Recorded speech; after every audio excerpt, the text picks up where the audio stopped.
The Ouija board is on the table. The ghosts walk amongst us. Is the spirit of Jazatha Christie finally in the room? Hello, this is Sarah Kennedy. Welcome to the round table. This is your spoiler warning for episode 10 of the Traitors. We are in the final week. Watch the episode, come back, and then we can have a little chat about it. Because the faithful are in a spin at the unfair funfair. The quote of the season is now, perhaps, open the penguins, rip out their hearts. And I was very worried we were going to see people puke. But the big question is, can anything stop this power-hungry power couple? Well, so everyone's in a spin about this dagger, which is the double vote at the round table. And James calls it psychological warfare at the breakfast table, shortly before he is given that power. He was worried that he would get it in the back, but actually he gets it right in the palm of his hand. The traitors decided that it would attract unwanted attention if they gave that power to themselves, and rightly so, because it's all anybody can talk about. They know that Matt is James's target, and they want Matt out because of this bargain that he thinks he made with them. That's their plan. Now everybody's in a spin as to what the traitor motives might have actually been. It's all they can talk about. Is Matt a really clever player who is a traitor and has rolled the dice and given James the power of the dagger anyway in a last-ditch desperate play? Or is James a traitor and he's given the dagger to himself? No one is looking in the right direction, exactly as Rachel wanted. So the mission is the carousel at the unfair funfair. This fairground ride looks really horrible, definitely one that I would really dislike. £12,000 potential in the prize pots. The last person standing, very literally, and possibly the player who bankrolls the most, is the person who's going to get the shield. So you get spun round on this carousel ride that gets increasingly fast. Then you have to jump off, run out into the fairground, pick up cuddly toys and pull them apart to try and get the money bags. And Matthew is desperate for a shield. In the gameplay, we hear James quite a lot talk about how he seems to trust Stephen and Rachel implicitly. I mean, dearie me, very poor, faithful behaviour. It seems the money bags don't count if the people don't make it back to the ride in time. And a bit like an even more irritating children's game, the seats are being removed while they run around. It's mean, but they do seem to do particularly well on it. They managed to get £9,250, which I think is very impressive.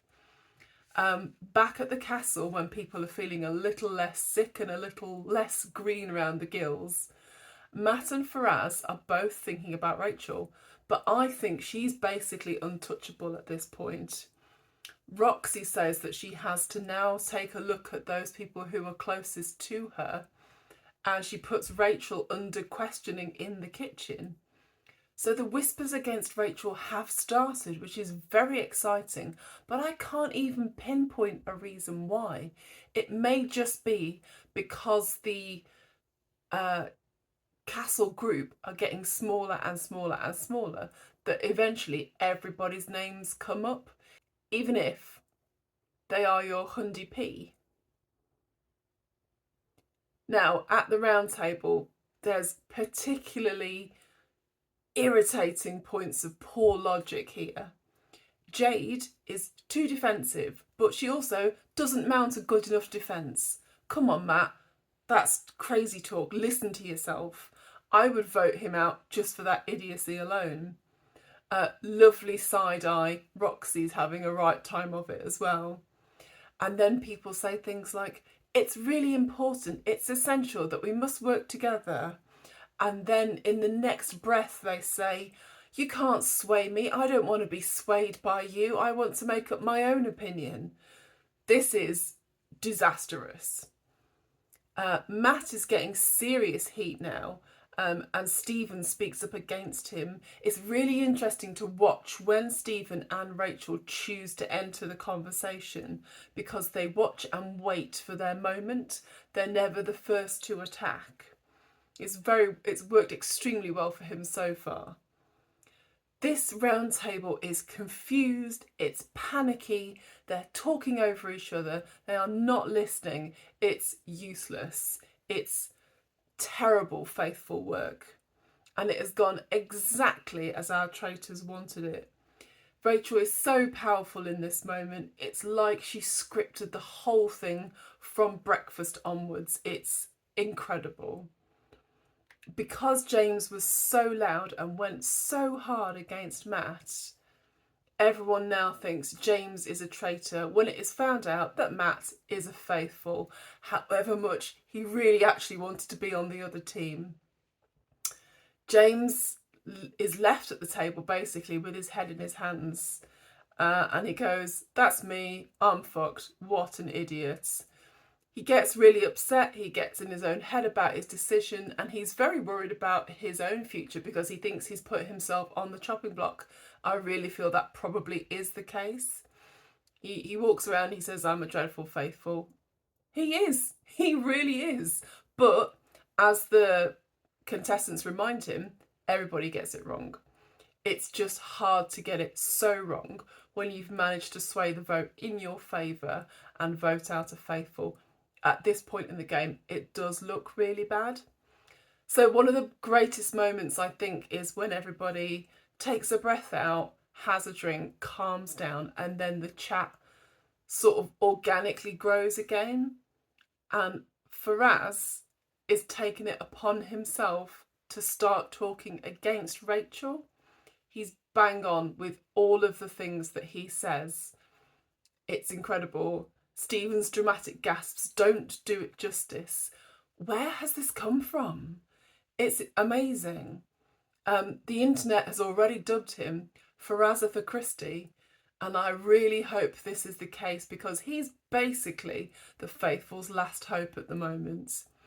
When he suggests Rachel's name, Roxy actually says, "Please no." See, Roxy, you just can't have favourites. If you think that there are people in that room that are untouchable, you are playing the game wrong. So, to murder.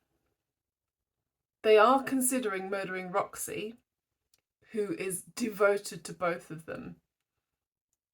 And they consider Faraaz, of course, but think that will be too risky. But at this point, it's anything to make it to the end game, to buy the traitors an extra 24 hours.